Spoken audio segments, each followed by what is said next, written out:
I didn't eat for 30 days, which is crazy, right? But what does that have to do with events? The thing is, I was surprised by how many connections there are between fasting and hosting your own events. So what I thought I would do right now is share my experiences with you from my juice fast and how I think those lessons are going to help you level up your next event. Trust me, I never expected to be sitting here right now chatting with you about my juice fast, but here I am. So what I did was I didn't eat from April 1st through April 30th, 2023. And as I'm recording this, it is May 4th, 2023. And on May 1st, I sat down and I journaled about all of my learnings. So I'm basically going to sit here and go through my journal with you and share with you all of the places where I feel like those lessons dovetail with events and entrepreneurship. And I think it's going to be a fun conversation to have. So first thing is, I got asked a lot, why, Sarah, why did you do this? And what were the results? And that's why when all of those questions were coming in, it gave me the idea of let's just collect all of those questions and put them out on the podcast so everybody can hear all of the answers. I think the reason why I went into it was because I was just feeling like I needed a reset after the pandemic. And I don't know if we can say it's after the pandemic right now, but I definitely was feeling more weight on my body and just more weight on my mind after that hard time. And I think I looked to this as an idea of how to do a reset.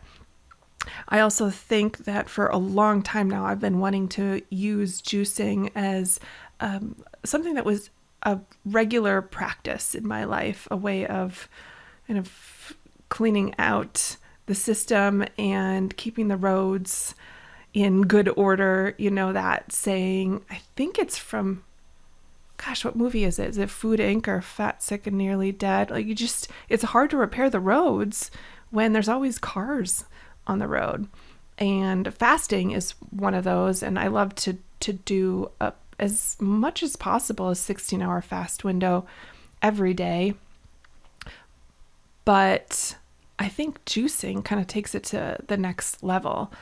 And so, I thought, let's just get a juicer and let's give it a try. And I learned a lot. And so I don't have any specific order that I'm going to go through these learnings, but I will say that it's just the order in which I wrote them down. I kind of think the last one is the most important one, and I don't know why it came to me last, but I don't know. Stick with me, because I think you're going to find something in this for you.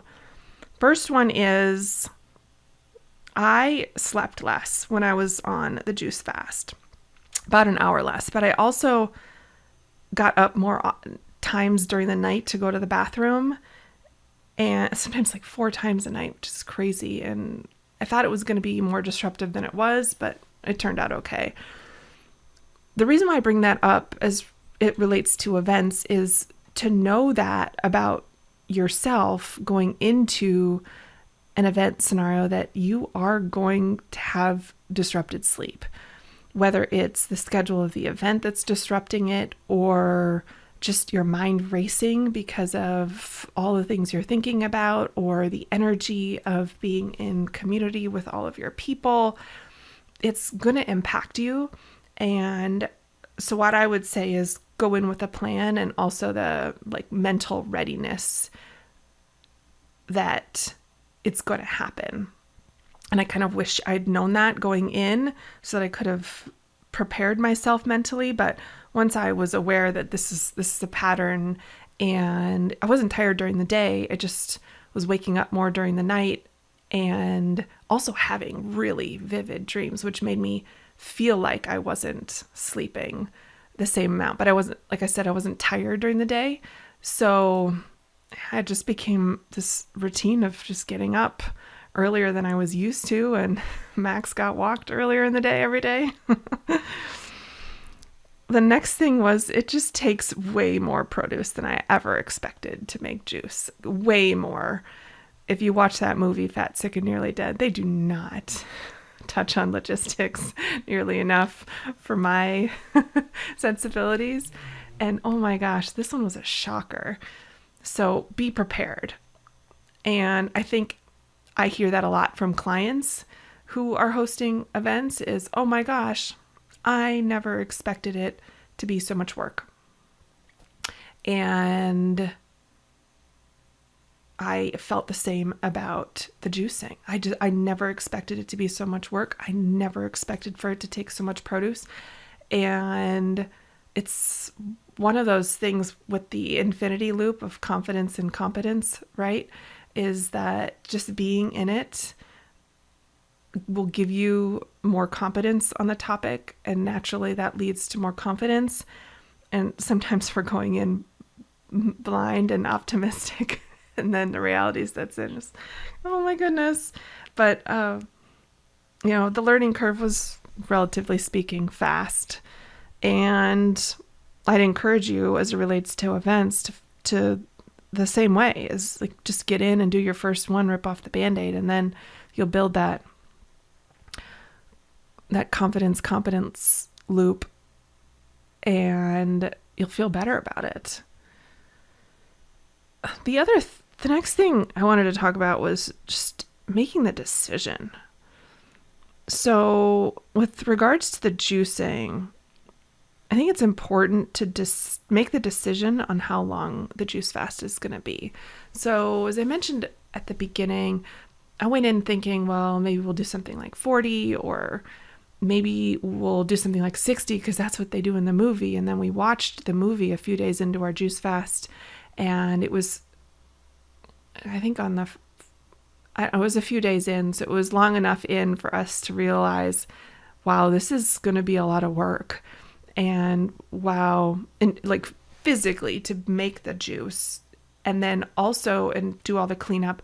But this is going to be a lot of work for us to mentally like stay strong.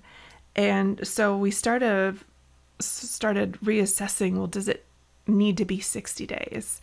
And the reality is we're watching this movie and, about a couple of people who are in their several hundred or 400 pounds each, and looking at each other, my husband and I going, we're not fat, sick, nor nearly dead. And perhaps we don't need to copy the movie and go big and do 60. And so that kind of left it open-ended. Well, then, okay, how many days is it going to be? And I kind of waffled until 21.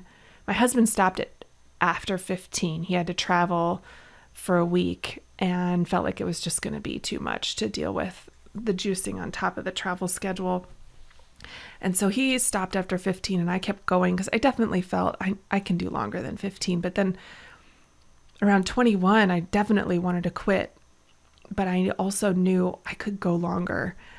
And it was at that time where I finally decided I'm going to stop at 30. I want to get to 30. That feels like a big accomplishment to me. And also it feels like long enough. And so I just made the decision. And once I did, everything felt better because I had decided, I had removed the decision. So quitting, waffling, it wasn't on the table anymore. And so I say that about removing the decision because I want to encourage you that once you decide that you're going to produce an event, to make the decision that it's happening. Like, it's a done deal. And that whatever obstacles come up, you're going to find a way to move past it, that quitting isn't on the table.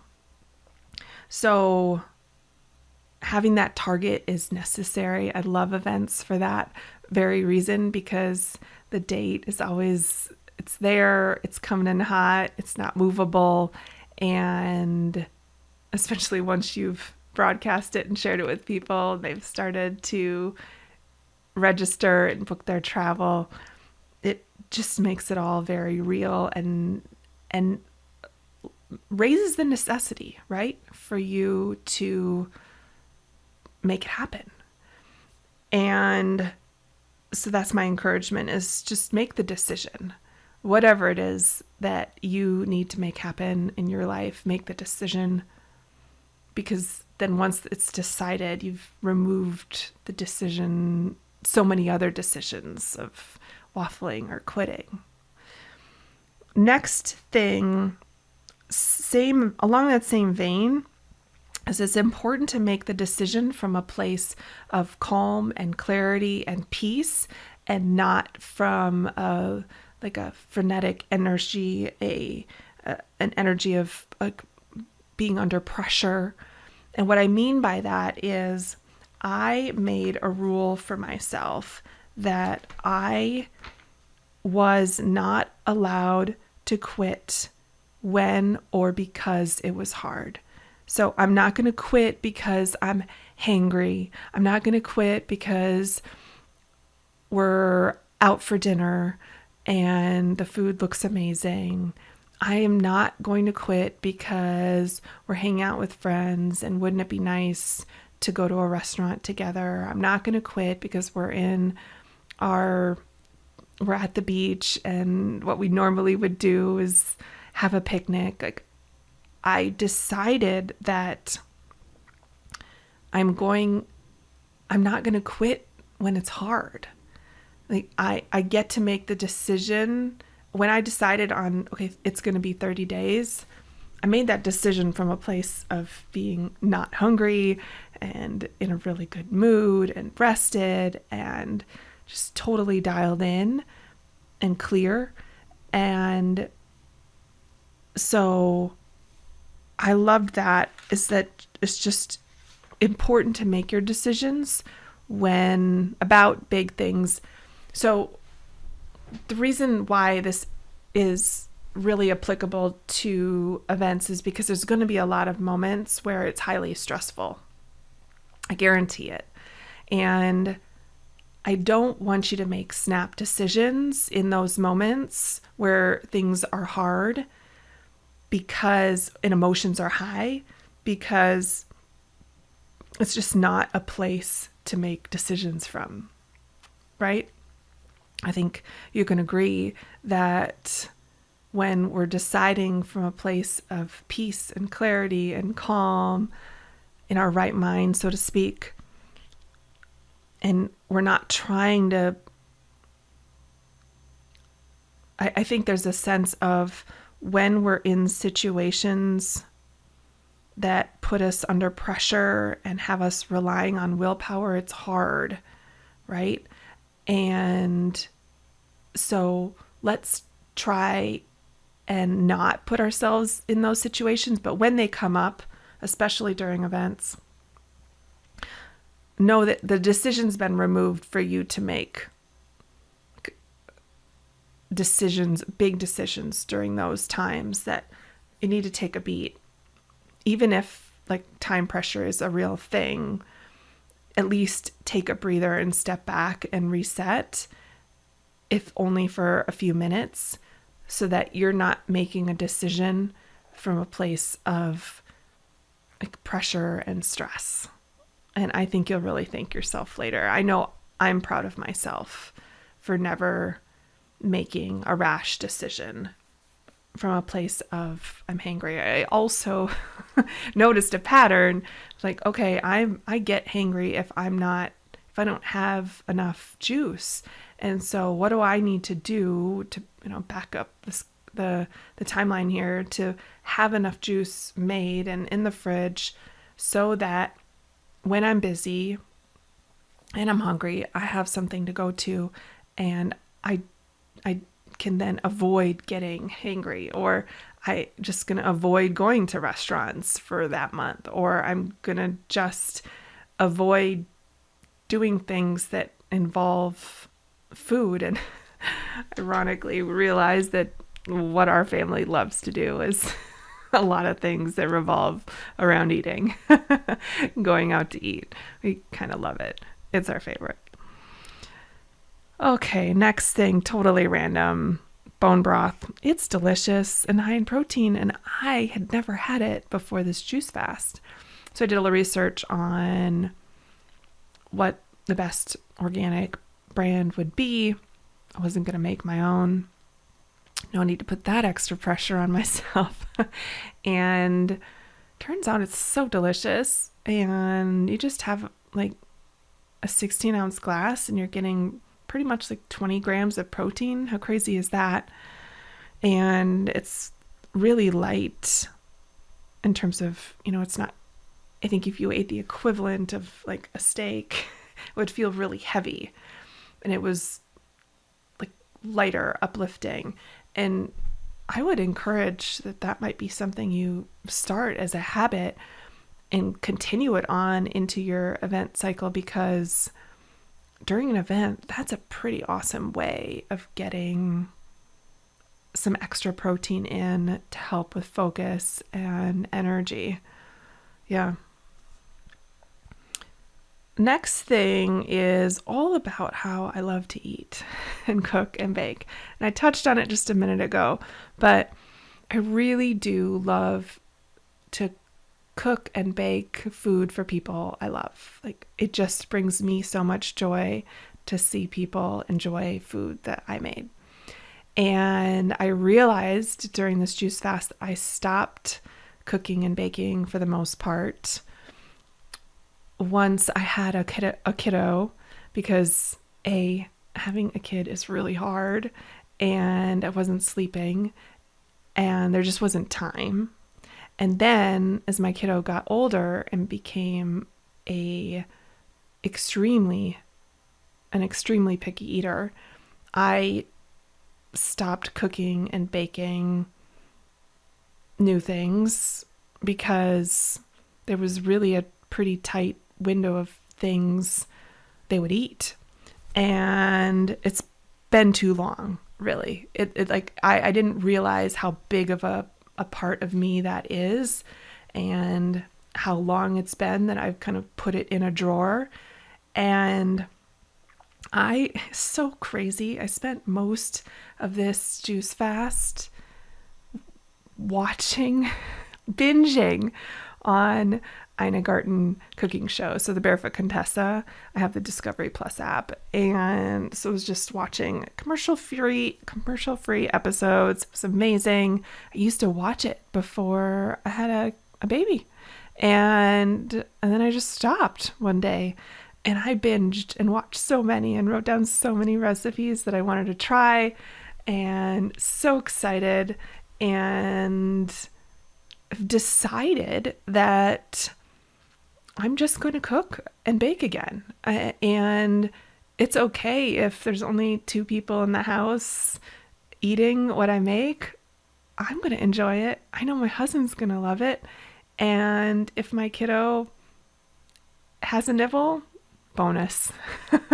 But it's just going to bring me so much joy to explore recipes again, to spend time cooking and baking, and eat stuff that's different than pizza and pasta with red sauce. So I'm excited about that. It was kind of like, this realization is kind of like when I met Audible and entrepreneurship, and realized that and personal development, and realized that there's a whole wide world of books out there that I love to read. And now I just can't stop. And before that, and that was probably age, let's call it like 35, 36. Before that, I thought I wasn't a book reader. I thought I only read magazines, because every book that I was served up in grade school, in high school, and college, I didn't like. And so I thought books weren't for me. And I think this whole realization of, no, really, it is my passion to cook and bake. So I'm gonna make time for it. I'm gonna get more dialed in and focused during the day so that I can carve out more time after school at night to cook dinner. And I've done that this week, and it's been fun. It's been so fun. I've been following Jesse Itzler over the past week and a half. He's doing his ride across the United States with 9 of his best guy friends, and it's so fun to watch. And he has this saying that he wants to do more of the things he loves with the people he loves doing them with. And for me, that means I'm going to finish my work earlier in the day so I can spend more time cooking and baking for myself and the people I love. And so I'm excited about that. I'm really excited about that. I think it goes back to that whole thing of like raising your necessity. I think having something in place that I want to do outside of work, because I was finding it was hard every day I journal, like, what am I excited about?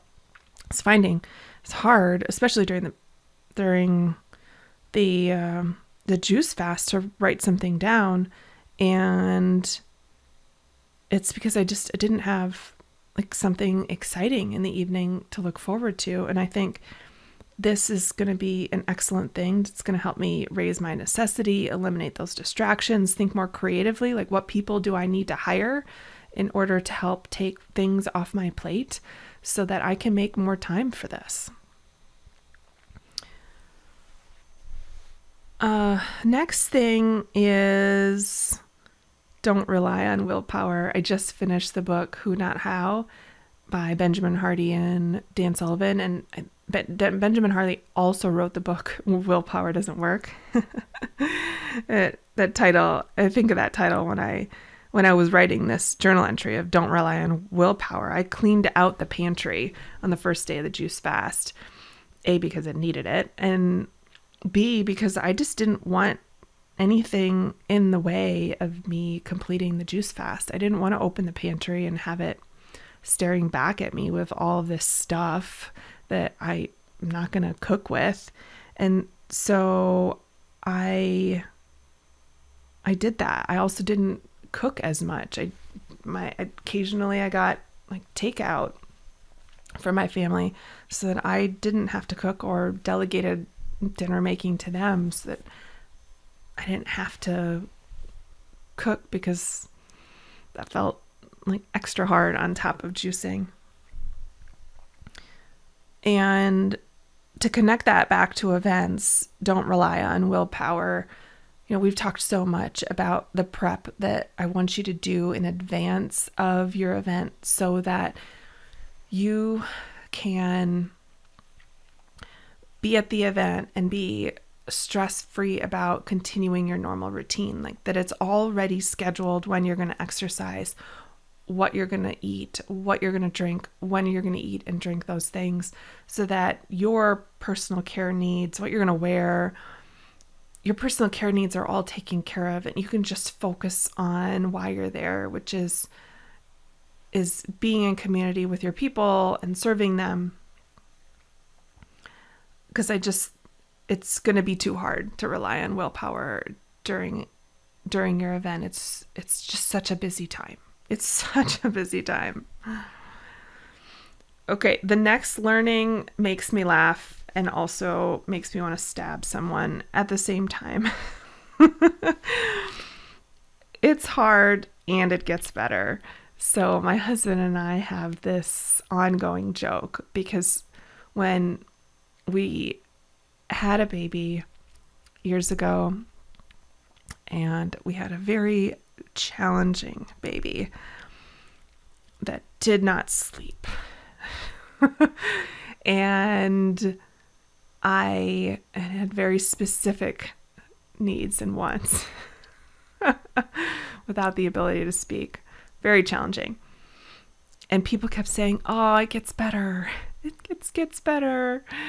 And we just wanted to hate on them so much because it was so hard. And I'm going to say that same beautiful line about juice fasting. It's hard and it gets better. The first week with all of that newness is such a challenge. And I think I typically tend to go big. Like that's just in my nature. And if I had to do it all over again, I would have done a short juice fast, which is exactly what they preach and teach. But I was like, I'm all in, just so that I could get accustomed to how do I make a menu? How do I shop for that? Like what volume of produce does it require to produce the amount of juice I need? Like, practically, tactically, how do I use this brand new juicer I just bought? What does it take to clean it? How much time does all of that take? You can tell I'm very process and system orientated, which is why I'm such an absolute weapon and protein when it comes to event production, because there's so many details and because systems help you scale and make more money.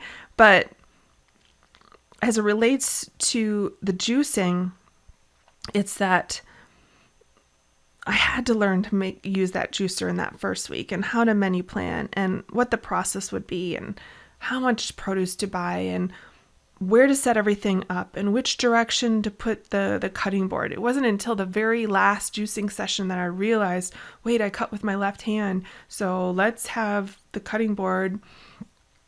It had like one straight end and one end that kind of like hangs on the wall. So it's got a rope and all this stuff. I was like, well, let's put the straight end on the left so that when I cut, I can just like scrape the cut ends right off the board and slide them into the trash. Super, super easy. It's like that, retentive and detail oriented. But I think that type of stuff, that learning that you're going to do it's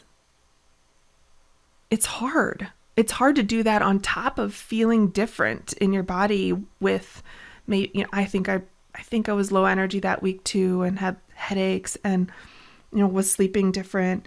And also just the, using the willpower of not eating. It's all hard and new feeling. And to like put on top of that, all of this extra work, it felt like, of learning the stuff, it's hard. And and where to get protein and where am I going to get fat from and what app am I going to use to monitor my weight loss, and all that stuff just got easier. And it's back to that infinity loop of confidence and competence. I think I felt so much better as the weeks went on because I just knew, oh, okay, if I'm going to do this, it's going to take this much time. And if I do this, it's going to set me up for this many meals. And I think that the same thing happens with anything in entrepreneurship, right? Once we do it enough, we get that sense of accomplishment, the sense of competence.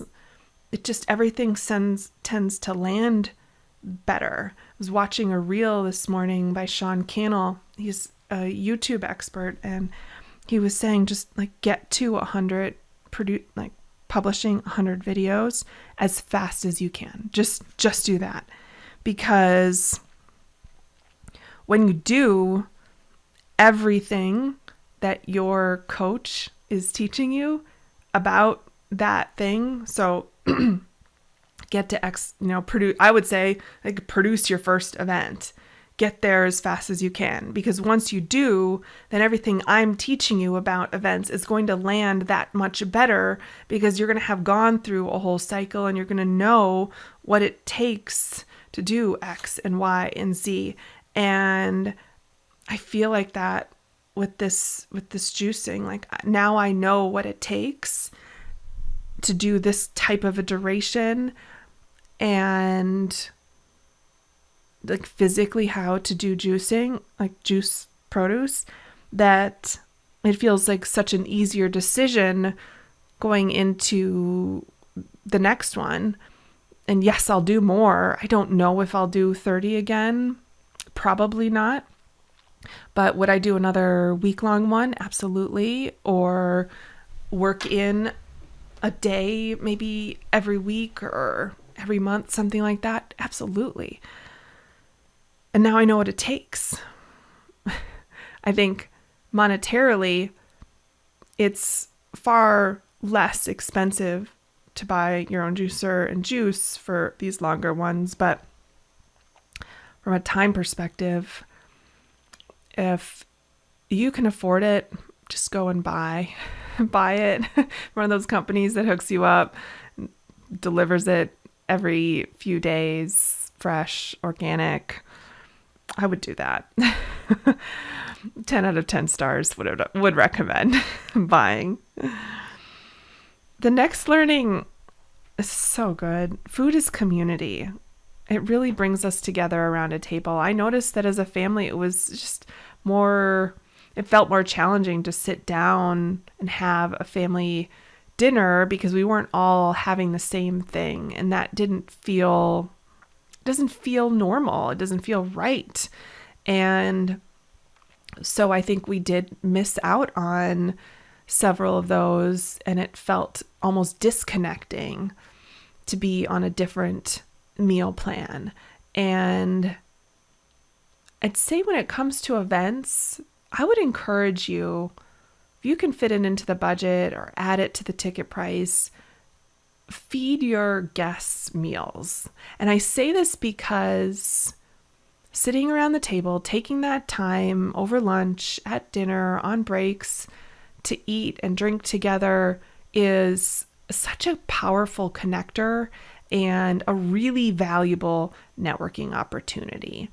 And I was sharing that with my mastermind members during our call on Monday this week.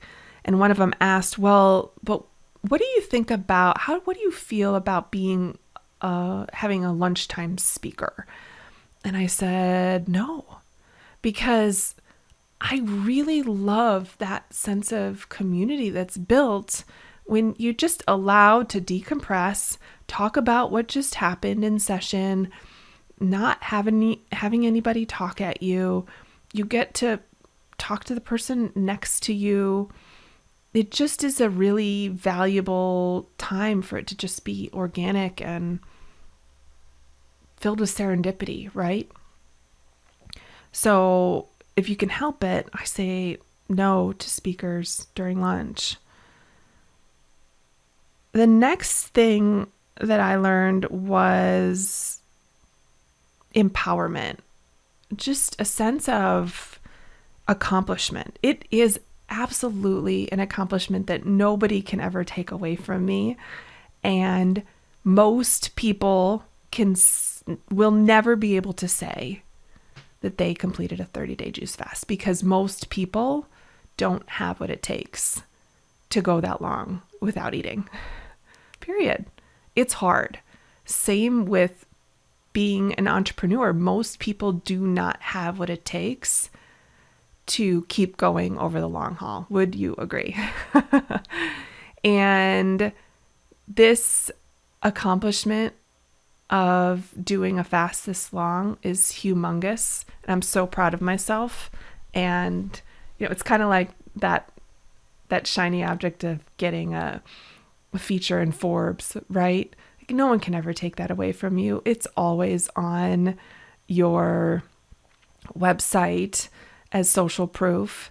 And a juice fast and an event is always something that is on your resume, right? Of things that you've accomplished, your life resume, if you will. I love that concept that Jesse Itzler has of building your life resume. Forget the whole work resume business. Like, what's on your life resume? What's the cool stuff that you've accomplished? And so I think it's really empowering to do something big and to celebrate it. And then to say to yourself, if I can be disciplined and not eat for 30 days, then I can be disciplined about and fill in the blank. Anything is possible, really and truly. It felt that hard that coming out of it, my head is like, I really can do anything. If I'm capable of dreaming it up, it's possible. And it's already a done deal. I can make it happen. It's just a matter of committing and making the decision, right?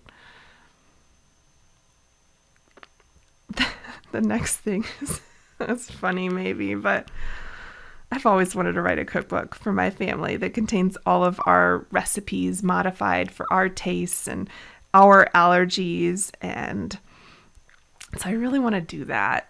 And I'm going to do that. And I already started. I have a binder and I just like print stuff out and 3-hole punch it, make notes. But it was just fun to make that commitment. The other thing I'm thinking about is, what can I do from a team perspective to help support my new vision of cooking more? And so, and an idea that came to me was hiring a VA to do the menu planning based on my rules. Because I've done those things where I've ordered the meal planning services and you get a generic meal plan, or you get the meals delivered to your house, but so often they don't fit my preferences or my allergy needs. Like I'm deathly allergic to tree nuts and have an intolerance to cow's milk and chicken eggs. Like I get a rash. I'm just not into it. So I don't eat those things and prefer most of the time to eat vegan. And then I have a kiddo who's super picky. And so it's hard to get something that's customized just for you. So I thought, well, I could hire a VA to do the menu planning based on my rules and my cookbook and order us groceries each week. Instacart has an online app, and provide me the menu and the prep list and the instructions. So that's kind of already percolating in the back of my head, because I've been on a hiring spree lately, just definitely inspired by that Who Not How book, but also obviously that's what one of my favorite mentors, James Wedmore, teaches, and just building out the machine. And I think that the more we think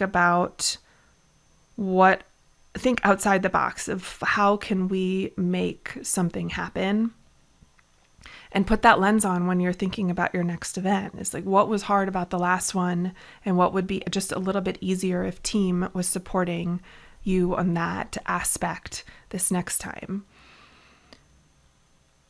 Next thing is focus on one big commitment at a time.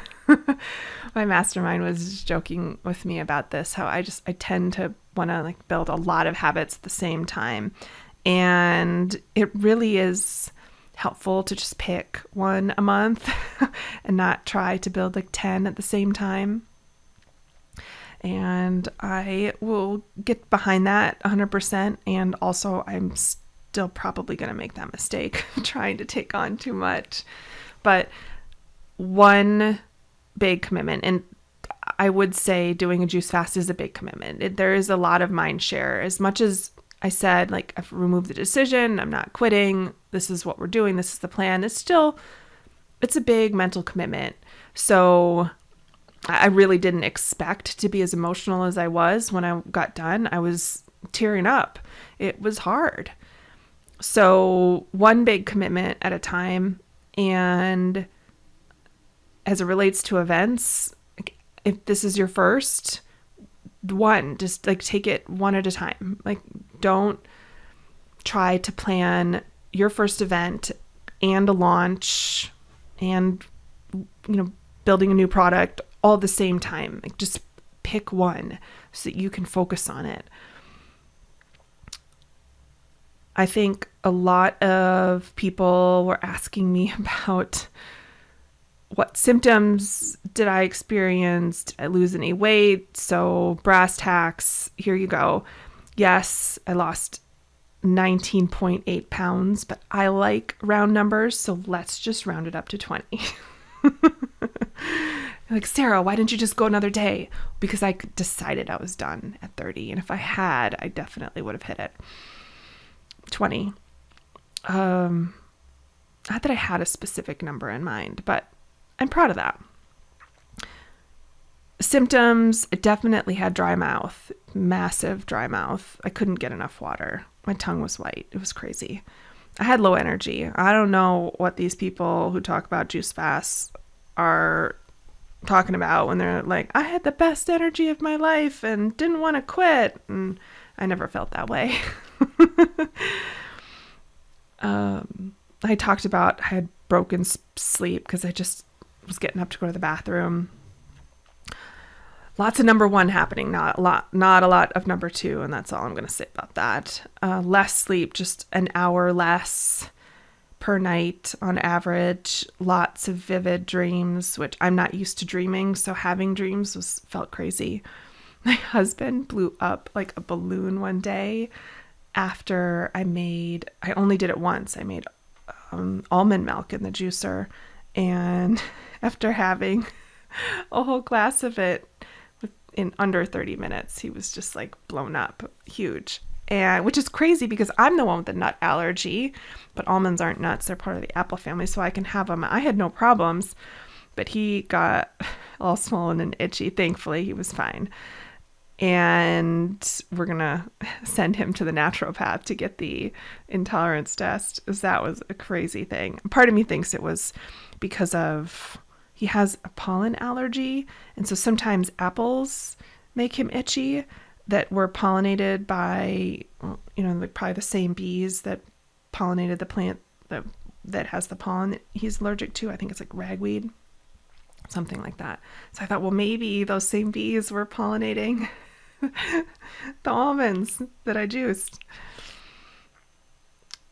I will say it was interesting reintroducing food this week. So the first meal I had like yogurt and granola, like coconut yogurt and granola and some berries, and I drizzled honey over it, and it was way too sweet for me. I definitely have felt that my taste buds, after not having any sugar except for sugar from juice, the juiced fruits, it definitely reset my taste buds on the level of sweet I need. And I've always known that, like, if you want to train yourself to have less sugar, then have more like the spinach and the broccoli in your life, because you'll just naturally adjust your taste buds. I felt that.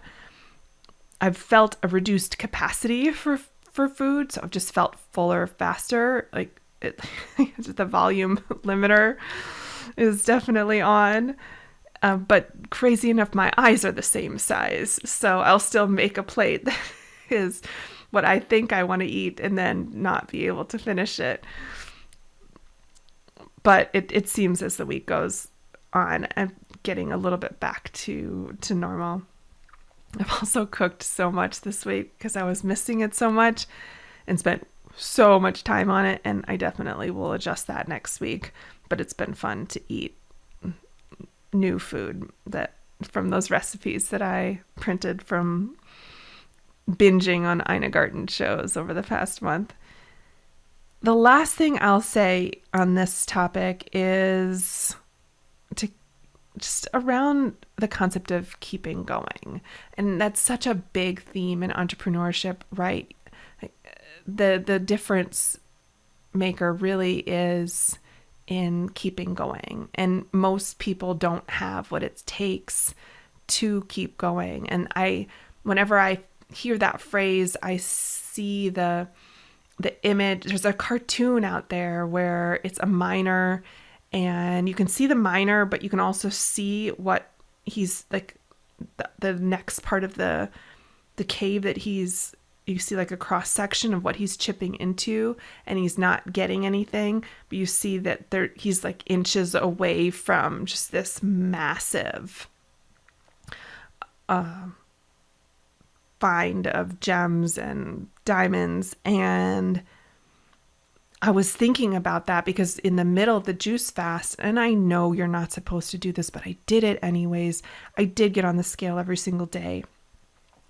And while weight loss wasn't the biggest reason for this, as we talked about inflammation and just overall health and feeling just a sense of, like more lightness, more clarity, like a clean out after the pandemic, It was really important to me. I did step on the scale, and we have this cool scale that measures like body water and protein and bone mass and all that cool stuff. Well, it wasn't moving for at least a week. And it's really disheartening because it feels like so much work to not eat and then to have not have immediate gratification, because the first week there is a lot of immediate gratification. Like it's almost as if you get several pounds off of a day. It's just crazy. But to not have that and have that stall was disheartening. And I think that it's very common in entrepreneurship to have dry spells, if you will, like long stretches where our work is not paying off with immediate results. And our job is to keep going, period. Our job is to keep going. And I had to keep reminding myself of that. Like, my job is to keep going. So ignore that the number hasn't changed.